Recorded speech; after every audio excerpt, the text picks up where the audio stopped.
Well, we should toast to such an event, Simon suggested, quickly retrieving 2 glasses and a bottle of wine from the locker. Yes, it wasn't easy, but Curtis, we work honestly, and we know how to negotiate too. So this is a well-deserved victory, he added. He himself still couldn't believe they had managed such a successful deal. Yes, Curtis sighed, looking at his deputy. Simon, there's one thing I can't understand. If they were ready to sign the contract from the beginning, why all the theatrics? Probably to their self-esteem in their own eyes, Simon sighed back. Some people don't work in a straightforward manner. They want you to grovel and beg. All of this is nonsense, of course, but it's just the way it is. Curtis Burns had been in medium-sized business for over 7 years. His factory produced a variety of garden tools with a decent product range that saw the scale of production increase annually. Everything went smoothly with small wholesalers, but dealing with large chain stores was a different story. Negotiations took months and required a lot of effort. The wealthier the people were, the more petty and capricious they became, making them difficult to deal with. To our professionalism, Simon raised his glass. Curtis, stop worrying, everything's fine. I'm sorry, I'm exhausted, sighed the director. I'll probably head home. Okay, agreed Simon. If anything urgent comes up, I'll call you. Curtis made his rounds through the workshops and after ensuring everything was in order, headed to his car. Claudia, are you home? The man called his wife. I'll be home early today. Curtis, my mother and I are downtown. We decided to stroll around the city, his wife replied. We'll see you tonight. Curtis glanced at the clock. It was just past 3. He sighed. He would have loved to forget about everything and spend the rest of the day with Claudia, but she was out again. As he drove into his yard, he noticed his gardener busy in mowing. Hi, the owner greeted. Everything going well? Mr. Burns, good afternoon. The elderly man smiled broadly. You're home early today? Yes, I need some rest, Curtis replied. Why are you still here? He glanced at his watch. Well, Mrs. Bell wasn't happy with how I mowed the lawns. She made me do it again. Don't take it personally, Curtis answered, strolling through the garden. She always causes trouble for everyone. Go home. I'll talk to her. The elderly man picked up his lawnmower and walked towards the utility house. Curtis watched him go. Sarah Bell had been a thorn in his side for years. His mother-in-law had never been easy to get along with. She always wanted things her way, with no consideration for others. Curtis brewed some aromatic tea and retired to his study. The house was quiet, with only the cook preparing dinner in the kitchen. How I wish to forget everything for a while, Curtis voiced aloud. I'm so exhausted. He rested his head on the table. However, his brief respite was interrupted by a knock on the door after about 5 minutes. Startled, Curtis hastily smoothed his dishevelled hair and said to come in. Mr. Burns, I forgot to ask what we should do with the fish you brought, the cook inquired anxiously. Mrs. Bell had a fit this morning. She asked us to dispose of it. Why? Curtis was perplexed. It's fresh. I caught it just yesterday. I know, the cook replied dryly, but she did say that the whole house now smells of fish. Roger, please cook that fish for dinner, Curtis asked. I would enjoy it immensely. As for Sarah, she can eat whatever she prefers. I don't mind. Around 7 o'clock, faint noises began to emanate from downstairs, eventually escalating into the shrill squawking of the mother-in-law. I told you to throw that stinking fish away, she shrieked. Now the whole house reeks of it. What's the matter? Curtis descended into the living room. What's wrong? I asked Roger to cook fish for dinner. Curtis, you know I can't stand the smell of fish. Sarah turned up her nose. I'm going to be sick. Yes, honey, you're really behaving like a child. His wife also looked at him unhappily. It's interesting when your mother orders fish in a restaurant, it's okay, Curtis grumbled. "But when I return from fishing, she can't wait to throw my fish away." "But she doesn't sit in the restaurant kitchen where the fish is fried," Claudia said with reproach. "Do you even care about my mum?"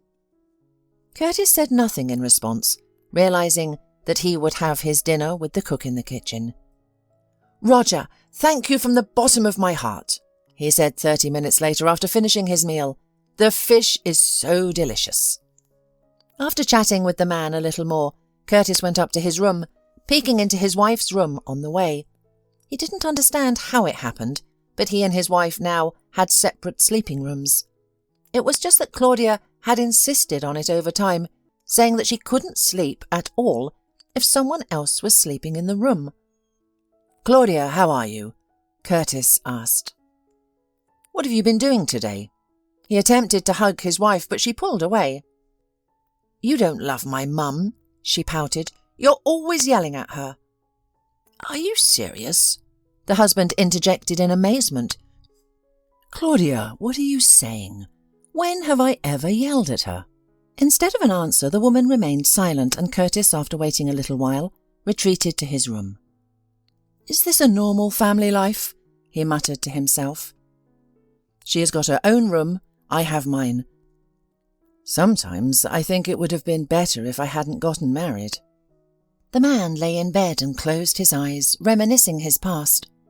Curtis Burns stood in the centre of a large hall. The presentation had ended, and he was in discussion with a businessman who ran 3 garden stores and was interested in small wholesale purchases. "Yes, I'm satisfied with your terms," the businessman said, "so I'll drop by next week with my assistant." On a Wednesday, a familiar man appeared in Curtis's office, accompanied by a striking woman. "Mr. Burns, this is Claudia, my assistant," the entrepreneur introduced. Throughout the contract discussion, Curtis found his gaze returning to Claudia, though she seemed not to notice. "Well, I suggest we finish our meeting with lunch at a nice place," Curtis said when the business was concluded. The entrepreneur agreed, and they all headed to the nearest restaurant. After lunch, Curtis became even more interested in Claudia, and to his delight, a few days later, the businessman sent her to Curtis with documents, and Curtis seized this chance to get to know the woman better. "May I invite you to lunch?" Curtis asked shyly. "Please don't refuse me." However, Claudia declined, explaining she had to return to work. "What about the weekend?" Curtis asked, looking her squarely in the eye. "We won't talk business, just a friendly meeting." Claudia hesitated. What was in her head, Curtis did not know, but she, to his delight, still agreed. At their meeting in the cafe on the weekend, Curtis asked her what she does besides work. "I won't lie, work consumes all my time," Claudia sighed. "I live with my sick mother. I need to work hard to support us both." "What's wrong with her?" Curtis inquired. "Is it something serious? Is she in the hospital?" "She has a thyroid problem," Claudia replied. "She relies on medication, which is expensive." "I'm sorry." Curtis sighed. "Claudia, is there anything I can do to help?" "What could you possibly help me with?" she retorted, with a hint of irritation in her voice. "If I could find a better-paying job, I would have left my secretary position long ago. Not only is the pay low, it drains my energy." "I understand," Curtis sighed. "Generally, there is no such thing as a perfect job. Problems exist everywhere." After meeting Claudia, Curtis pondered about how to help her and considered offering her a position in his company. However, things didn't go that way. Following their initial encounter, they had more meetings, but before he knew it, Curtis found himself falling for Claudia. He wondered what drew him to her. Was it her efficiency, or perhaps her distant demeanour? She wasn't flirting with him, hinting at anything, or seeming to care. Nonetheless, after 2 months of dating, Curtis confessed his love for her. Claudia was extremely flustered and didn't respond immediately, asking him to wait instead. For 2 weeks, Curtis was in agony. When Sarah eventually called to say yes, he felt like the happiest man on earth. "Curtis, but you need to meet my mum," Claudia said afterward. "I've already told her that we're in a serious relationship." "I don't mind," he agreed. "Let me invite both of you to my place for dinner. I'll arrange everything.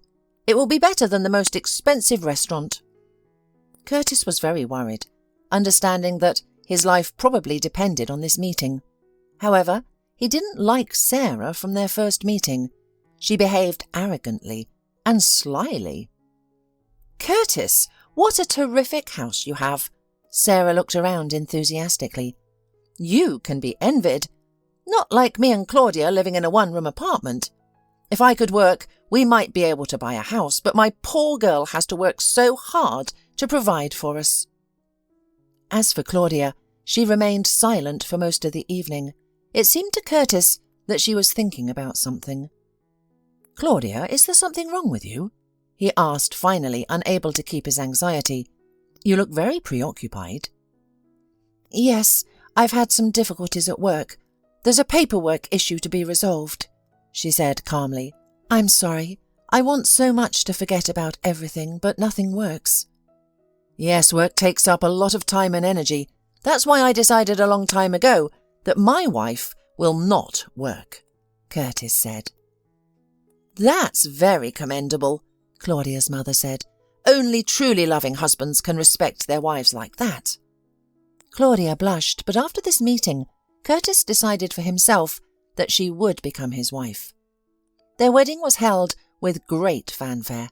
On the bride's side was only her mother and a few friends. After the wedding, Claudia and her mother moved to Curtis.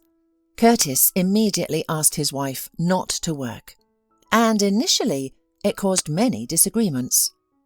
"Curtis, I can't just stay within these four walls," Claudia protested. "If you don't want me to work, at least let me volunteer." "And do what? Deliver food to the poor?"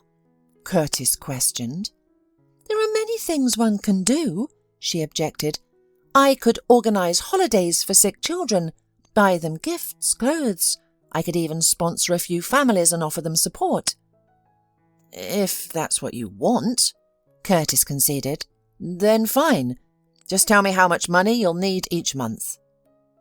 "I've already worked it out," replied Claudia, and Curtis looked at her bewildered. "What did you expect?" she asked, noticing his surprise. "Stores aren't going to give me anything for free." "All right," the man sighed. "If it makes you happy, we'll do it." Claudia, overjoyed, hugged him tightly. Thus, she started a small charity foundation and spent most of her days working, rarely being home. The first few months, Curtis just flew from happiness, but then Sarah took household chores in her hands, and in the house you could constantly hear her disgruntled voice. Curtis tried to talk to her, but she immediately became ill, and after that Claudia arranged a scandal for Curtis. "Curtis, you know she has thyroid problems," his wife scolded. "She has an unstable emotional background, so she sometimes loses her temper. But she doesn't scream like crazy. She just makes remarks to the servants." And for a year, Curtis let it all happen. But then once, the mother-in-law fired the maid over a fault known only to her. Curtis sighed but didn't intervene. 3 days later, he was in his study when he heard voices downstairs. Sarah was speaking unpleasantly to a stranger, a woman who looked around 27 to 30 years old. "If you are not ready to stay after work and correct your mistakes," Curtis heard, "then you are not suitable for us." "I treat my work diligently. I know my job and I have experience. Why do you think I will be bad at cleaning?" the woman timidly replied. "Because for the salary I offer, everything should be beyond perfect," Sarah said angrily and gestured for the guest to leave the house. The woman hesitated for a few seconds, clutching her bag, then headed for the front door. "Wait a minute. You're hired," Curtis said loudly, and staring intently at his mother-in-law, added, "I am the master here." Sarah wanted to object, but fear held her back. Her face reddened as anger surged within her. "There will be no overtime work for you," Curtis reassured the poor woman. "Even if you make mistakes, it's no big deal. I won't keep you working late." "Curtis, can't you see this person is not right for us?" the mother-in-law finally blurted out. "I'm better at housekeeping than you are." Ignoring his mother-in-law, Curtis asked the guest, "What's your name?" "Abby," the woman replied timidly. "I have references. I've worked as a maid for 3 years."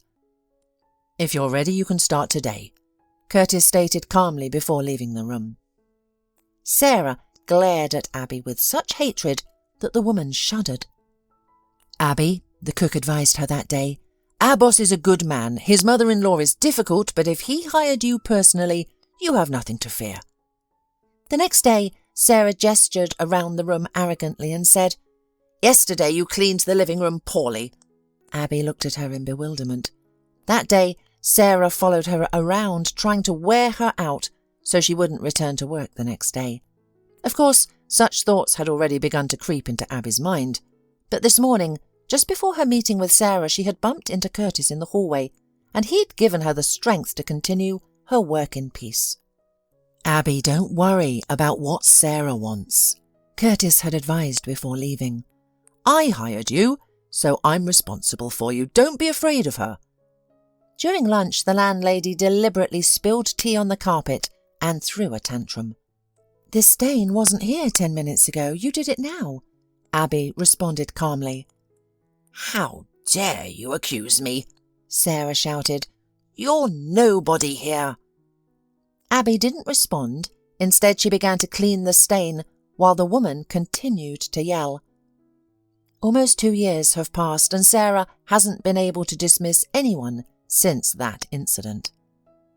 Meanwhile, Curtis felt a tinge of embarrassment over his inner discontent.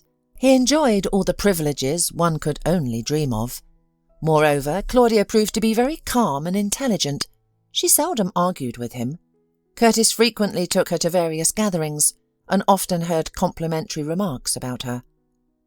"Mr. Burns, your wife is divine. For such a woman, any man would move mountains," a partner once remarked. But Claudia never gave Curtis any reason to doubt her. Their only disagreements arose due to her mother.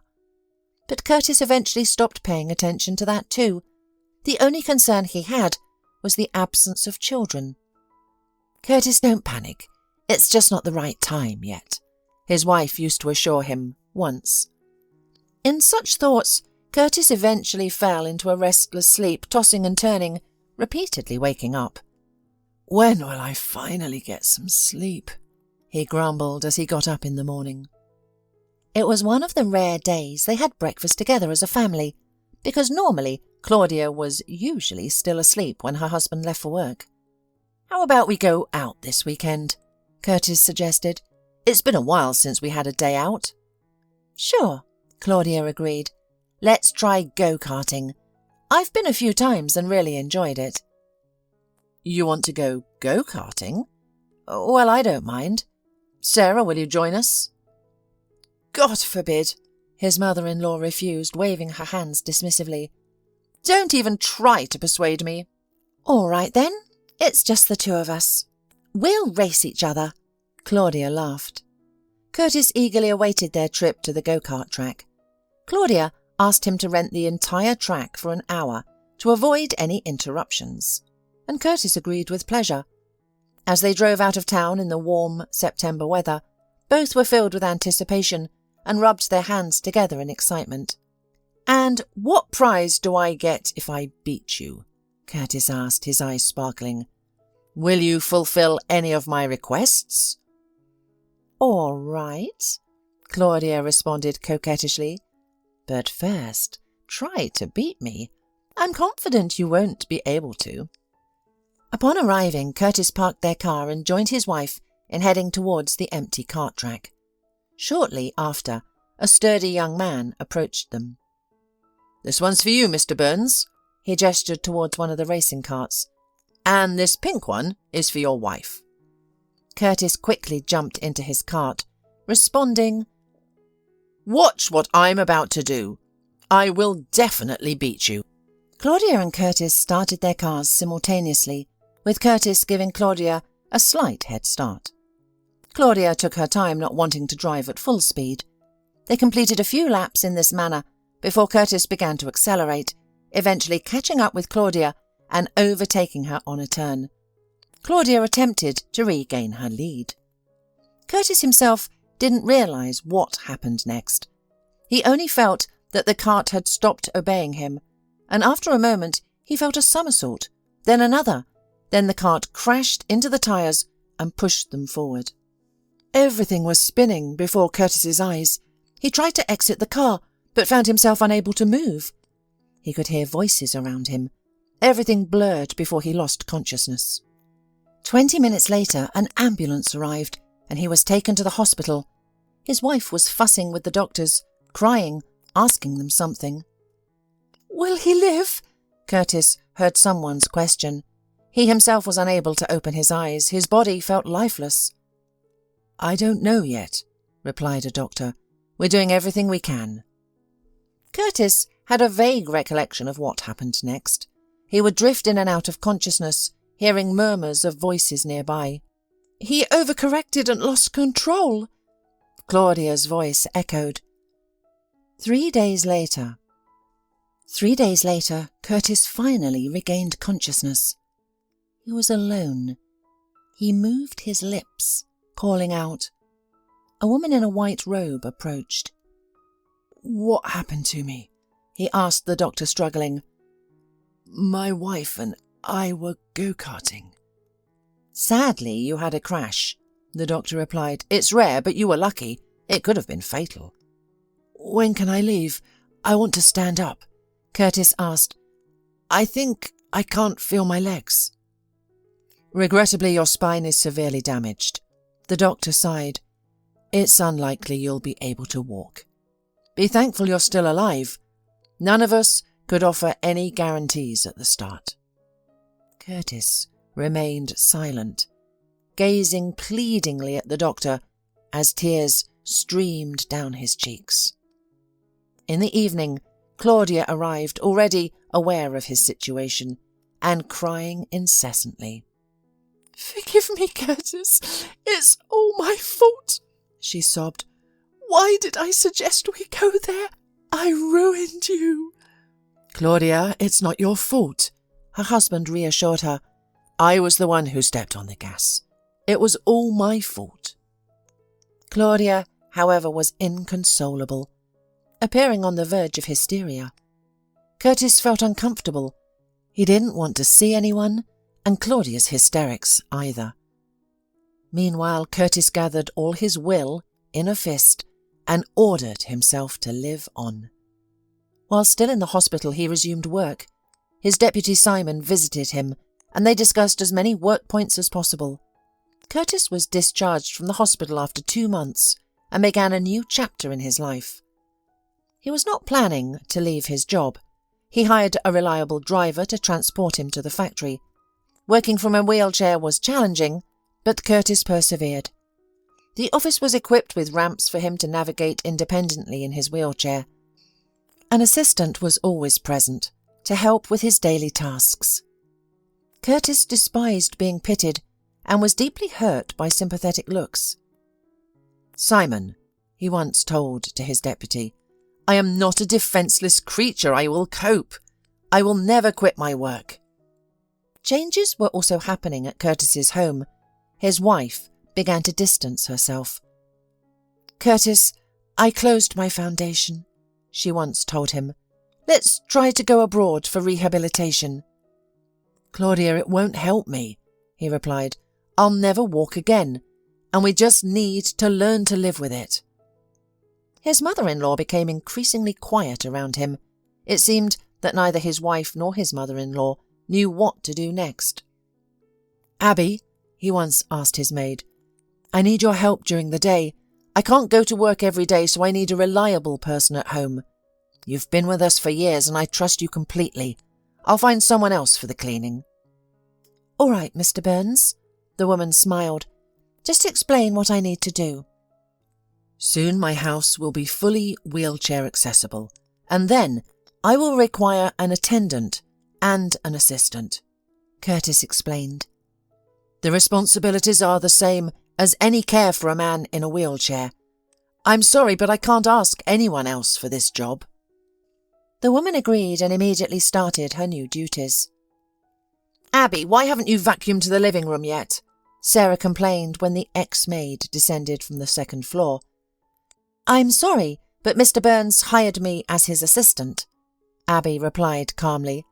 "I don't work as a cleaner anymore," she added, blushing. "You've been such a headache," Sarah hissed like a snake. "I would have fired you long ago." Abby did not respond, instead heading to the kitchen to make tea for her employer, while Curtis's mother-in-law watched her with a disgruntled look, deep in thought. Several months passed since the accident, and Curtis began to notice that his wife was becoming distant. Although she had closed her foundation, she continued to sponsor several families and spent her evenings working. "Claudia, you and I haven't talked in a long time," Curtis said to her one evening.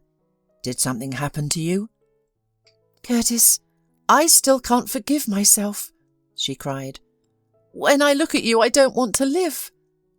"Claudia, honey, you should be happy that I'm alive." Curtis smiled gently. "Well, come to me. I missed you so much." He took her hand and went to his room. The woman kissed her husband without much enthusiasm, and Curtis felt it. It made him feel even more painful, and he told himself that he would no longer insist on their intimacy. But deep down, he wished that Claudia's love would not only not fade because he was confined to a wheelchair, but would also flare up with renewed vigour. Curtis himself did not understand where he got such moral strength. Instead of sobbing, he smiled. When he had a strong desire inside him to give up everything and end his life, he would take up some new endeavour. "Abby, why don't we take a trip to some museum?" Curtis once suggested to his helper. "You'll laugh, but I want to go to the Paleontological Museum." "All right," Abby smiled with enthusiasm. "Frankly speaking, I've never been there." "That's it. Now we definitely need to go there," smiled the man. "I'm sure you'll love it there." On Saturday, the driver took Curtis and his assistant to the museum. Despite it being a weekend, the museum was not crowded. Most people seemed eager to enter the dinosaur hall. Upon seeing Abby's surprised face, Curtis laughed and asked, "What do you think? Look at that giant." "Frankly, I'm relieved we weren't around during their time," responded Abby, her lips pale. "If I had seen it in person, I might have gone mad." "Well, not all of them were predators," Curtis countered. "Many were herbivores. We could have ended up in their stomachs like unnoticed bugs on vegetable leaves. But I don't think they would have preyed on us." There were vast forests. They had plenty of food. For nearly 3 hours they examined the museum's most fascinating exhibits, with Curtis providing commentary throughout. Later, on the way home, the man exclaimed, "What a fantastic day off! It may sound odd, but only when I was confined to a wheelchair did I truly start to value life, each moment of it. Now I'm less fearful of losing anything." Abby smiled, reflecting on her simple life. She lived in a rented apartment and her paycheck was divided in half, one part for her parents and the other for her own expenses. In essence, she had nothing to lose. Meanwhile, they arrived home in high spirits. Claudia was already home and Curtis approached his wife. "Honey, I'd like to invite you to a romantic dinner." Saying this, he got slightly anxious because Claudia looked at him in surprise, awaiting further explanation. "I'm going to get us a suite in a classy hotel and organise a romantic evening for us," Curtis said with hope in his voice. "I just thought it would be nice to spend the evening outside our home." "All right," Claudia smiled. "Let's consider it a date. I'll come to the hotel and you'll wait for me there." "With flowers?" Curtis took his wife's hand. "I love you. I promise you won't regret it." Curtis spent most of the night worrying. He was filled with anticipation, because he had waited too long for Claudia to finally accept what had happened and return her love to him. "I'll order a huge bouquet of red roses," Curtis planned. "We'll have champagne and fruit brought to our room." Towards morning he fell asleep and dreamed of Claudia holding roses. He woke up around 11 o'clock. He rang the bell and Abby entered his room. She noticed Curtis's worried look and asked anxiously, "Is something wrong? May I help you?" "Yes," Curtis replied immediately. "Abby, please order a huge bouquet of red roses and prepare some clothes for going to the restaurant." "Are we going somewhere today? Do you have an appointment?" the woman asked, smiling. "I have a romantic dinner with my wife tonight," Curtis said cheerfully. "Abby, can I ask you one more thing? I let my driver go today. Could you take a cab with me to the hotel? And from there, I'll come with Claudia." "Of course I'll come with you," Abby agreed. "Don't worry, I'll take care of everything." However, Curtis was very nervous and restless. At 6 p.m, he and Abby took a cab. He agreed with his wife that he would go to the hotel early and wait for her there. She was expected to arrive by 8 o'clock. In the room, Abby helped Curtis settle in, put the flowers in water, and ensured everything was in order. She bid her host goodbye and left. "See you tomorrow, Mr. Burns," she said before leaving. The woman came out of the large, beautiful hotel building and looked up. Somewhere there was Curtis. Right in front of the hotel was a small cafe, and Abby decided to have a cup of tea. She savoured her favourite custard cakes with cream, when suddenly she noticed Claudia's car parked 300 metres from the hotel. At this moment, Claudia herself and an unknown man stepped out, and after a brief conversation, she kissed the stranger. Abby, taken aback, watched as another car pulled up, and the man got in. Claudia waved in the direction of the car and then headed into the hotel. Who was that? Abby's heart pounded. Judging by that kiss, he wasn't just a friend. Confused and concerned, Abby's thoughts turned to Curtis. He was a kind man who never harmed anyone, and she felt an obligation to protect him. A sense of impending trouble loomed over her. The cafe was open until 3 a.m, and Abby ended up drinking about 10 mugs of tea throughout the night. She struggled to stay awake despite her exhaustion. Her intuition of danger kept her alert. Almost at 3 o'clock in the morning, she saw as Claudia hurriedly left the hotel, got into her car and drove off. And where is Curtis? The caregiver couldn't help but wonder. As she began to gather her items, the hotel's front door opened and the guard assisted Curtis in exiting onto the street. Abby sighed with relief. She was hastily dressing as she walked when, just a few meters from the exit from the cafe, she saw a car swiftly pull up to the hotel.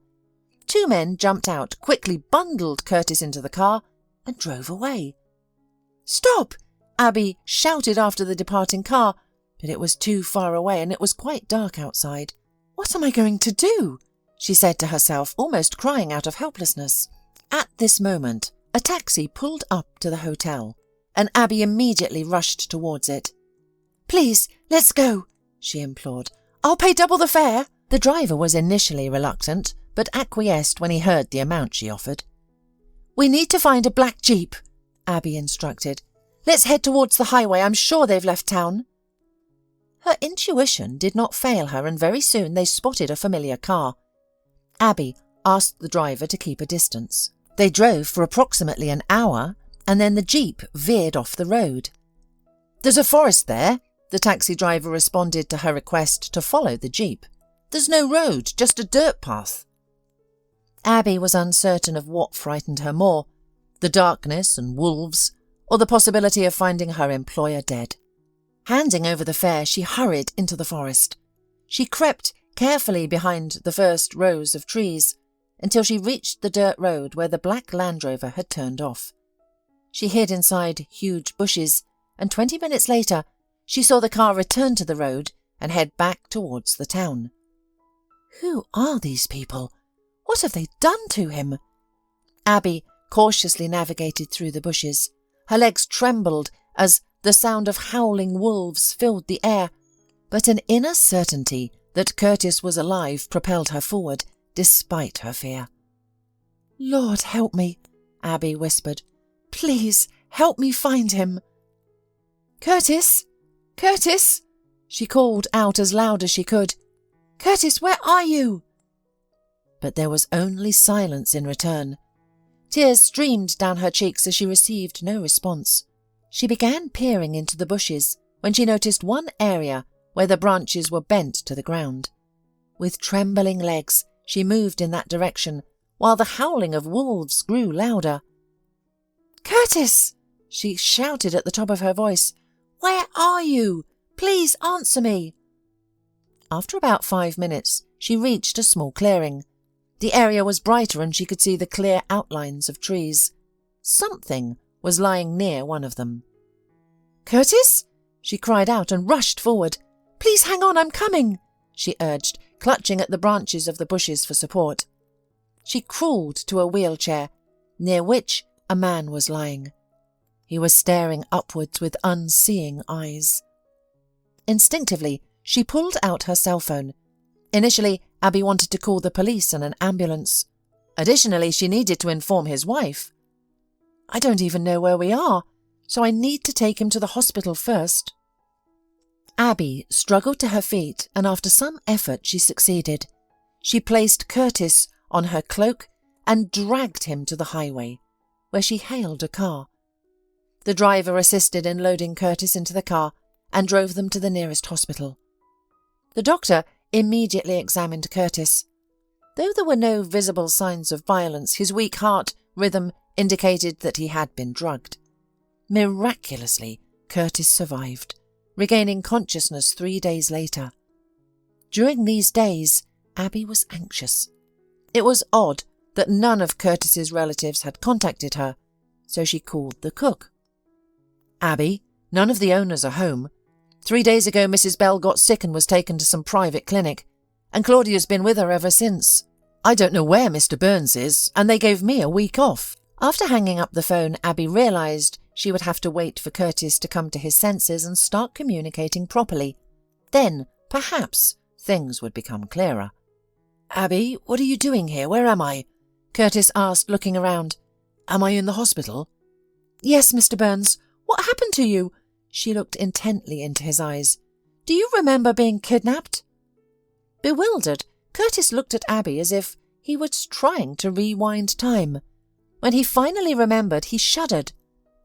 "Abby, I left the hotel and was waiting for a cab, and then someone pulled me into a car.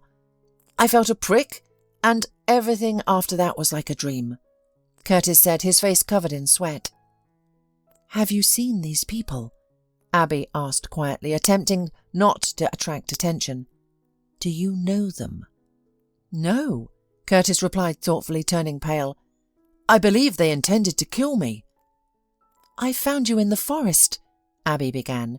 "There were wolves present. It's possible they planned for the wolves to maul you in a few days, ensuring nobody would ever discover how you ended up there." "Abby, how did you find me?" Curtis asked, astonished. Only now was he beginning to grasp the meaning of her words. "I'm sorry, but I followed you," Abby admitted, lowering her head. "After leaving the hotel, I decided to have tea in the cafe across the street. I was very tired that day, but when I saw your wife arrive, and not alone, I feared for you." "Not alone? What do you mean?" He stared intently into Abby's eyes. "I won't lie. There was a man with her. I didn't see his face," the woman replied, "but I can assure you they were kissing. Then a car pulled up and the man got in." "Abby, are you sure?" Curtis said, horrified. "Maybe you imagined the whole thing. You see," he lowered his eyes bashfully, "my wife and I had a wonderful romantic evening. We planned to return home in the morning, but my mother-in-law called at 4 o'clock saying she was literally dying. Claudia left me right away to go straight home, not to lose time with me. I had to call a cab and come back myself. You know the rest." Abby sighed and told her boss what she had learned from his cook. "I think someone intended to kill you," the woman said, taking his hand.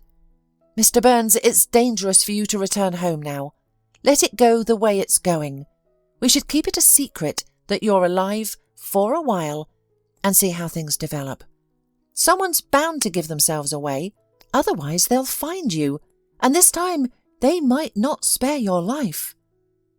"Oh my goodness, I can't understand why," Curtis murmured. "I haven't wronged anyone.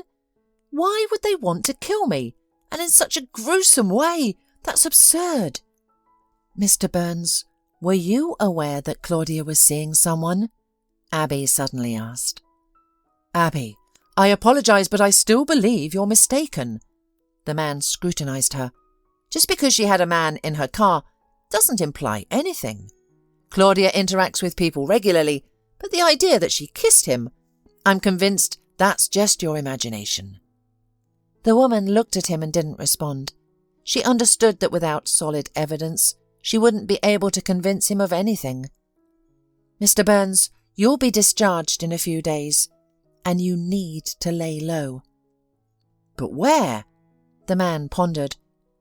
"I may rent a place to stay for a couple of months if you'll assist me with that. Take the credit card in my wallet. I'll give you the PIN. Please find the apartment for me." "Don't worry, I won't leave you," the woman smiled. "Take my old phone. It's risky to call from yours in case it's been compromised. If you encounter any problems, call me immediately. My new number is saved there." Curtis looked at her in surprise. Despite everything he had experienced, he still couldn't fathom that this wasn't all some elaborate prank, and he was genuinely in danger. After Abby departed, Curtis became lost in his thoughts. He mentally reviewed all his partners and competitors, wondering who could have betrayed him. However, none of them seemed to care about his fate. His suspicion then shifted towards his subordinates. Could Simon have done this? A thought popped into Curtis's head. "We've worked together for years. He's reliable. I can't see into his soul, though. Even if I entertain the idea that he did it, what's his motive? To take over the factory?" Curtis tiredly rubbed his temples. His head was spinning, but he needed to continue this internal investigation. "Okay, let's consider Claudia and her mother." Curtis sighed. "They've lived comfortably, spending money without a care. What are they missing? They had everything. Does Claudia have a secret lover? After the passionate night we spent at the hotel, I doubt it. Perhaps Abby saw someone she recognized kissing Claudia on the cheek, especially since it was already dark. Regardless, I miss her dearly. That was the most passionate night of our marriage. I finally understood how much Claudia loves me. She must be worried sick about me. How do I let her know I'm okay? I bet she has already tried calling me hundreds of times." Curtis was conflicted. He took the phone that Abby had left him and was about to call when he decided against it. "Love, I'm fine, don't worry," he texted. A minute later, his phone rang. Despite Claudia's multiple attempts to reach him, he resisted answering. Then a message from her arrived. "Curtis, I'm losing my mind from worries. I was going to go to the police," his wife texted. "You don't need to involve the police. I'll find you when everything is settled," he texted back. Claudia tried to call Curtis again, but he still didn't answer. The next day, Abby quickly found suitable lodging, paid the landlady, and headed straight to the hospital with the keys. She came into the ward and noticed that Curtis was awake now. "Abby, I believe the only one who could have done this is Simon, my deputy," Curtis whispered, "but I can't fathom his motive." "Mr. Burns, let's not jump to conclusions," Abby replied in a matter-of-fact tone. "Tomorrow I'll pick you up and we'll move to your new apartment. We'll have to buy you some new clothes. I'll also pick up a new wheelchair. I've already arranged for that." "Abby, thank you," Curtis said, his eyes filling with tears. "You've saved me more than once."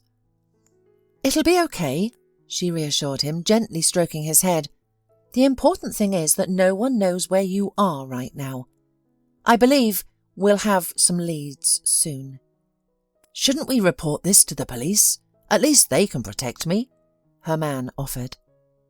"I wouldn't get my hopes up," the woman replied coldly. "You can bribe anyone these days, there's no guarantee." "Nevertheless, I can't understand who I could have offended," Curtis sighed. "I've never wronged anyone, cheated, or had an affair with another man's wife. Why would anyone be mad at me?" Late that night, Abby returned to her apartment and collapsed onto the bed. She didn't sleep for long, though. Her alarm clock rang at 8, and she began to prepare for the day. She bought food and necessary items for Curtis. By noon, she got him to his temporary dwelling. "Well, this is our new home," Abby said as she navigated the wheelchair into the apartment. "It's a good place with thresholds, so you can move around easily. Just don't go too fast," she joked. "I once lived life in the fast lane at my wonderful big house, and now I'm in a wheelchair in a tiny apartment." Curtis sighed. "Abby, thank you. I can't express how grateful I am." "When this is all over, you'll take me to a museum." She laughed. "I've always enjoyed those outings with you." "I promise," Curtis replied with a broad smile. "We'll visit the most fascinating museums." Abby prepared dinner, and after enjoying the meal, she helped Curtis get settled in bed. She then retreated to the couch. "Finally I can sleep. Tomorrow we'll figure out the next steps," she thought before drifting off. The following day, Curtis asked Abby to visit his factory. He had a reliable person there who could tell him about the real situation there. Without hesitation, Abby left her boss for his errands. At the gatehouse, Abby gave the guard the reliable person's name, and soon an elderly man appeared. Abby ushered him aside, explaining she represented Mr. Burns, and asked about the last factory happenings. "Nothing unusual," the man replied, bewildered. "Everything at the factory is calm. Work continues as usual." "Is your deputy trustworthy?" Abby asked cautiously. "Simon?" The man seemed surprised. "I've worked for Mr. Burns for many years and never had any issues with his deputy. He's a good man." Abby exhausted her questions for this man, and asking him to keep their conversation confidential for now, she went home. Meanwhile, Curtis was alone, his mind in turmoil. Torn between reporting to the police immediately and waiting a bit longer, he found himself fiddling with Abby's phone, and eventually he gave in to his secret desire. "Claudia, my love," he dialed his wife. "I want you to know that I'm okay. I've missed you so much." "Curtis, where are you?" An agitated voice responded immediately. "I've almost lost my mum, and now I don't even know where you are." "You see, someone wanted to kill me," Curtis said. "That's why I'm forced to hide for now. I suspect Simon." "Kill you?" Claudia's voice trembled. "You know, a few days ago a man called us on your behalf and said that you were away for a week or two, that you would call afterward. That's why I was calm and spent all those days with my mum without worrying about you. And why did I leave you that night? I should have waited for you, and we could have gone home together. It's my fault again. I'm begging you, please tell me where you are. I promise no one will ever know. I'll only come to see you for a few minutes." Curtis felt so painful that he couldn't stand it and told Claudia his address. After his conversation, he dialed up to Abby and asked her to watch Simon for a while. In fact, he just didn't want her to discover that he revealed his new place to his wife. All these days, Curtis missed Claudia deeply, constantly reminiscing their last evening together. He felt his love for his wife intensify, causing his body to tremble in anticipation of their reunion. Curtis was in the kitchen when the doorbell rang. He went to answer it and was met by two men who rushed into the apartment. One of them injected something into Curtis's arm, causing him to lose consciousness almost instantly, and then they swiftly carried him out like a piece of furniture. Abby had been waiting outside the factory for 4 hours. She was freezing, but Simon never came out. Exhausted, she dialed Curtis's number, but he didn't answer. After about 10 minutes, she tried calling him again. Abby grew concerned and hailed a taxi. She needed to get home quickly. The closer Abby got to the house, the more her anxiety grew. She paid the taxi driver and sprinted towards the elevator. She rang the doorbell, but there was no answer. Standing rooted to the spot, she instinctively tried the door handle and found it open. With shaky legs, she entered the apartment. Curtis was nowhere to be found. The woman quickly grabbed her phone, intending to call the police. However, she decided against it and headed to her boss's house. "I'm sure Claudia's involved in this. If they killed him, they're probably trying to hide the evidence now," Abby reasoned. "While I'm telling the police, they might just sweep everything under the rug, and the guilty party will never be found." It was already dark, but Abby saw very well what was happening in Claudia's bedroom because the curtains there were left open, revealing a distinct male silhouette. "That's definitely not Curtis," Abby whispered to herself. "Who could be in her room? Given that the kitchen light is off, it seems none of the workers are present." Gradually, some pieces of the puzzle began to fall into place, but she still couldn't understand who the main villain in this story was. The woman called a cab, paid the driver for the night, and prepared to wait. At 3 o'clock, a car with Claudia and that strange man left Curtis's house. The cab driver and Abby followed them. Soon, Claudia stopped at some bridge and with her passenger got into an old rusty car that was parked there. That car drove towards the suburbs, and Abby and the cab driver followed it. Abby understood the danger of her surveillance, but she felt she had to take the risk again. However, she was so tense that she didn't even realise where they had gone. After probably 30 minutes, the driver dropped Abby off on a deserted street. He was too scared to continue. Abby wandered the dark streets, straining to hear the car. She felt an overwhelming fear that made her body tremble. The barking of dogs echoed in the distance. Eventually, she found herself at the edge of the suburb. Suddenly, a car's headlights flashed on near the outermost house.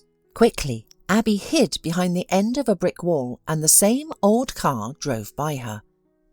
"He must be there," she whispered to herself. "But what do I do now? If they've brought Curtis here, there might be someone guarding him. They might even kill me too." And finally she called the police. The policeman listened reluctantly, promising that someone would come. The woman wrapped herself in her demi-seasonal raincoat and waited. An hour passed, then 2, but no one came. As dawn broke, Abby called the police again.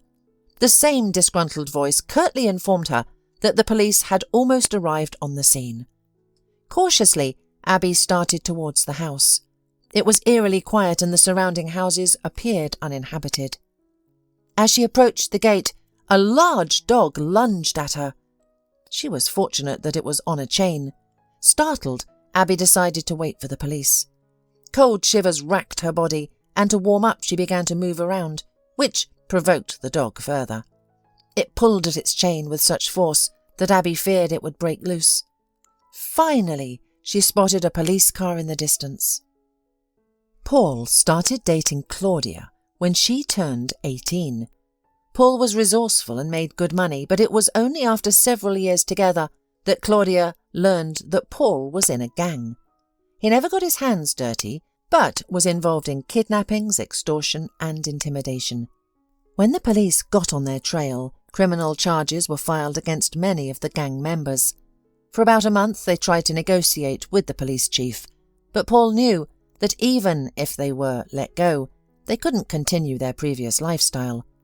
They would inevitably get caught eventually, and Paul managed to secure his freedom by framing his accomplices and moving to the capital. The young couple, along with Sarah, rented an apartment. They were cautious to avoid attracting attention. Claudia secured a job as a secretary and performed well. Paul worked as a driver delivering goods to stores. A year later it was evident that Paul was not being pursued by his former accomplices, and he became more relaxed.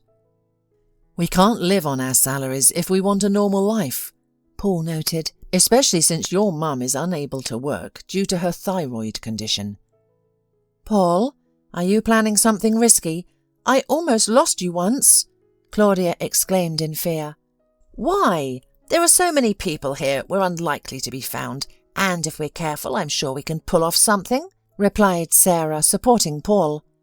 Sarah had always dreamed of a luxurious life, picturing a 2-story house at the seaside, a fancy car and foreign sanatoriums for her thyroid treatment. She was indifferent about who would make her dream a reality, so one day she suggested an idea. "Claudia, what if you got closer to your boss?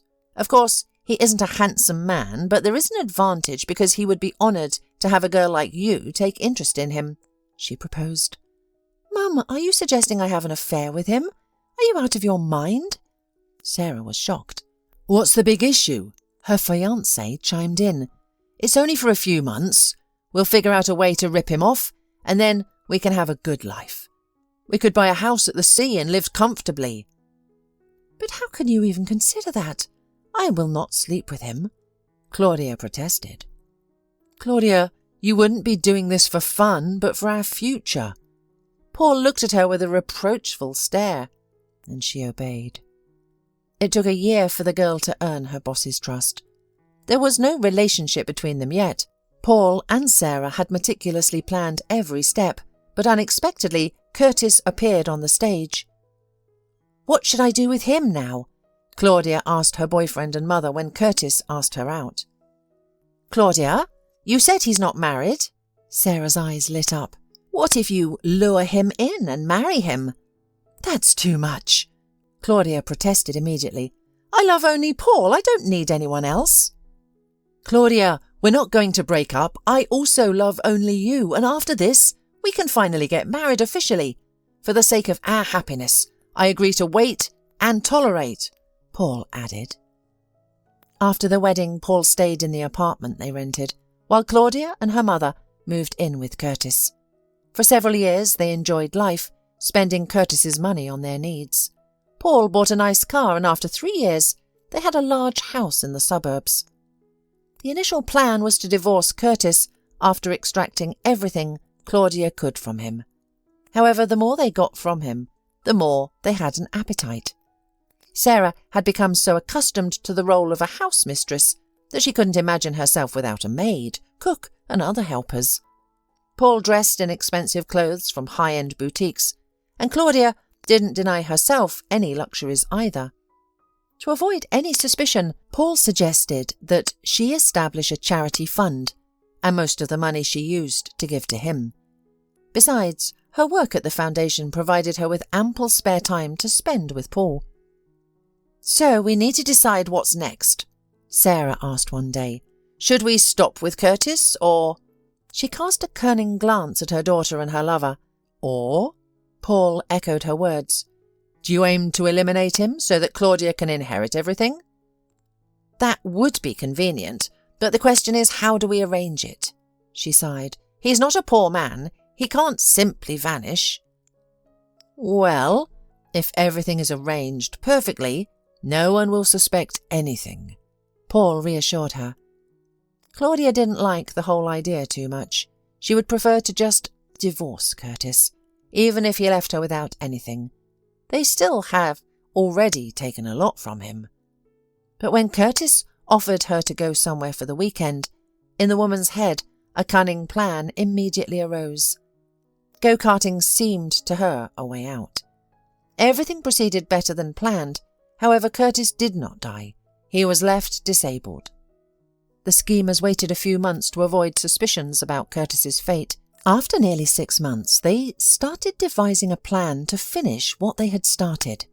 This time, they decided to present the case as if Curtis had been kidnapped, injected with a heart-stopping medication, and taken to the forest. His body was planned to be found ripped up by wolves. It was mid-March and the hungry animals were prowling the forest in search of food. Everyone was so convinced of Curtis's demise that they were just waiting to find his bones. "Oh no! Mum, he's alive!" Claudia exclaimed in shock when she got the message from Curtis. With trembling hands, she called Paul. "I think no one suspected anything," he declared. "You spend the night at the hotel with Curtis. Then your mother had a heart attack and called you, which everyone saw. The EMT can confirm that. And you have that paid record from the clinic. And also, everyone saw you spending days and night near Sarah's bed at the clinic. Next, no one saw me there. It was already dark and I made sure the place was clear. The only potential problem was the cafe across the street from the hotel, but at that time it was closed. We wore masks. And none of us spoke. Plus, Curtis was most likely unconscious. The only thing I can't understand is how he survived. If his heart stopped, who brought him back to life?" Several days passed, and when Curtis did reveal his temporary hideout to Claudia, Paul immediately went after him. He had no trouble overpowering the defenceless Curtis. He led him to the basement of one of the abandoned buildings on the outskirts of the city and intended to finalise his plan the following night. "I think he won't last long in the cellar. Then we'll take him to the woods as planned. There, the wolves will finish our job." "And if he's still alive?" Curtis's wife asked in a frightened voice. "We'll take him there, alive," the man replied. "We'll leave him in the deepest part of the forest. This time it will be done properly." Curtis woke up in some dark place, lying on the floor, and felt damp. He tried to raise himself, but could not. After a while, his eyes got used to it, and he began to distinguish the walls. Apparently, it was a basement or some other underground room. Curtis felt the ground with his hands. Unable to feel his legs, he managed to lean against the wall. Who are these people? Who could have known where I was? Abby? Did she organise all this? Curtis's head throbbed with each question. Fear gripped his body as he considered the possibility. But then why would she save me? No, it couldn't have been Abby. Simon must have seen her at the factory and followed her. Or perhaps they're conspiring together. What are they going to do? Are they planning to blackmail Claudia? Claudia? She was supposed to visit me. Why didn't she come? Did I give her the wrong address? No, I told her everything right. Curtis felt the biting chill. His entire body shook from the cold. Why hasn't Claudia come? Where is she? Why didn't she save me? Suddenly a thought crashed into his consciousness like an explosive wave. Claudia knew my exact address. Could she have... Curtis froze at the implications of his thoughts. His thoughts seemed jumbled, but then clarity. My wife did this, he voiced aloud. She knew where I was. If Abby wanted to kill me, she could have taken me right here after the hospital. No one would have noticed my absence. Accepting this reality was difficult for Curtis. It meant that, from the beginning, Claudia had been pretending. She had never loved him. The thought was so painful. Curtis felt as if his heart would burst from grief. Meanwhile, Abby ran towards the police car. She was so cold she could barely speak. Check that house. There's a big dog in the yard, the woman said in a trembling voice. I think they've hid him there. The policeman cautiously approached the abandoned house. Despite the dogs barking, one of them climbed over the fence out of the dog's reach. The other followed. 10 minutes later they came out, holding the ends of the blanket in their hands, with Curtis lying inside it as if on a stretcher. He was taken to the hospital again, and he and Abby testified for nearly 3 hours as the police recorded everything. Eventually they summed up. So it turns out that no one else knew about your whereabouts except your wife. The sergeant looked at Curtis. Abby also claims that she saw your wife with some man near the hotel and in the car that night. You know, we'll go back to that house. They're unlikely to appear during the day, but they'll be there in the evening or at night. We'll wait there. Please refrain from calling anyone until we have a better understanding of the situation. The police departed, leaving Curtis and his assistant alone. The man was filled with remorse. Abby, I'm sorry. This is all my fault, Curtis confessed. I initially lost my nerve and texted my wife. Then, while you were at the factory watching Simon, I phoned her and asked her to come. I suspected it was her from the start." The woman sighed. "Thank goodness I found you. It's fortunate that I went directly to your house and trailed that car." "You've already rescued me twice. Thank you." Tears streamed down Curtis's face. "You were sent by God. It was wise of me to advocate for you with Sarah and keep you. I can't imagine what would have happened if I hadn't employed you back then." Abby looked at him. She too had endured much in these past days. She approached her employer and embraced him, prompting her own tears due to the stress. At midnight, a car pulled up to an abandoned house. 2 men emerged, one of whom threw a piece of meat to quiet a barking dog. They made their way into the house, carefully descending into the cellar. Near the entrance, a flashlight was turned on, illuminating an empty room. Startled, Paul attempted to flee the scene, only to be met by 3 policemen. "Hands up," said one, pointing his gun. "Don't move. You won't escape." The Curtis case had been ongoing for months, and eventually Claudia, her mother and Paul were sentenced to different terms. After Curtis returned home, his life also began to change. The first thing the man realistically looked at was his health, and since there was no positive prognosis, the man decided to sell his factory after all. Simon and another employee bought it back in installments. "I am glad that my brainchild will belong to you," Curtis confessed to his former colleagues. "In your hands, my factory will go up. I am sure that in a few years you will achieve much more than I once did." Despite the sadness of losing his enterprise, Curtis, after a few months, he sighed calmly. He had enough money for a long and prosperous life. But the most important thing that Curtis took out of this whole story was a reliable and loyal friend. He, as promised, fulfilled his promise. "Abby, what do you think of this picture?" The man stopped near the blue dancers. "What stunning colours! I adore this painting." Abby took Curtis's hand, their eyes drawn to the mesmerising figures of girls in blue dresses. No longer was Curtis merely her employer. He had become a friend and cherished companion. Yet Curtis hesitated to propose to Abby, fearing she would like to find someone better than a man with disability. One day he mustered the courage to express his affection. "Abby," Curtis began, "you mean so much to me, and I'm terrified of losing you." "I love you, Curtis," she replied with a smile. "Let's not complicate things. If I'm dear to you, let's not invent excuses to part." "I love you too. Will you marry me?" Curtis blurted out. "I'll answer right away. Yes," Abby laughed. They believed that their shared trials had strengthened their bond, and that no circumstances could pull them apart. Abby did everything possible to ensure Curtis never disconnected from life.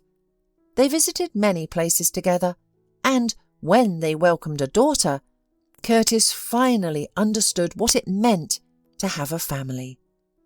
"Disability only limits you when you let it," Curtis used to say. "I can confidently say that I have more opportunities than most people."